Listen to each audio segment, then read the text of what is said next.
ములుగు జిల్లా మేడారంలో సమ్మక్క సారలమ్మ మినీ జాతర నిన్న ఘనంగా ప్రారంభమైంది. తెలంగాణ నలుమూలల నుంచి భక్తులు భారీ సంఖ్యలో తరలివచ్చారు. భక్తుల జయ జయ ధ్వానాలు పూనకాలతో మేడారం మార్మోగింది.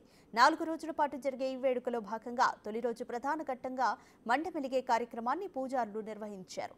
సాయంత్రం ఇలవేల్పులను ఘనంగా తమ తమ మందిరాలకు చేర్చారు.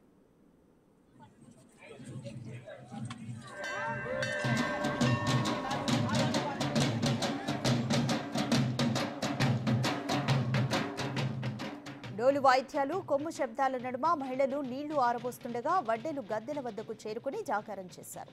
ఇవాళ ఉదయం సూర్యోదయానికి ముందు వనదేవతల మందిరాలకు చేరుకుని తల్లులకు శనివారం వరకు అంతర్గత పూజలు నిర్వహించి మొక్కులు చెల్లించుకుంటారు. ఇక మినీ జాతర ప్రారంభమైన నేపథ్యంలో మేడారానికి భక్తులు భారీ సంఖ్యలో చేరుకున్నారు. మండమెలిగే పండుగ సందర్భంగా తల్లుల గద్దెలను దర్శించుకుని మొక్కులు చెల్లించుకున్నారు.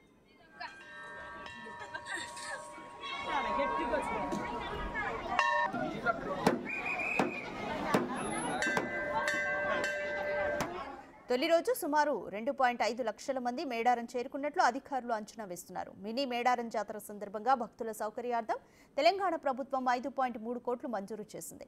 జంపన్న వాగులోని స్నానాలకు ప్రత్యేకంగా ఏర్పాట్లు చేశారు. భక్తులు విడుదల చేసే ప్రాంతాల వరకు ట్యాంకర్ల ద్వారా నీటిని సప్లై చేస్తున్నారు. ఎండ తీవ్రతను దృష్టిలో ఉంచుకొని చలువ పందిళ్లు, తాగునీటి కోసం నల్లాలు ఏర్పాటు చేశారు.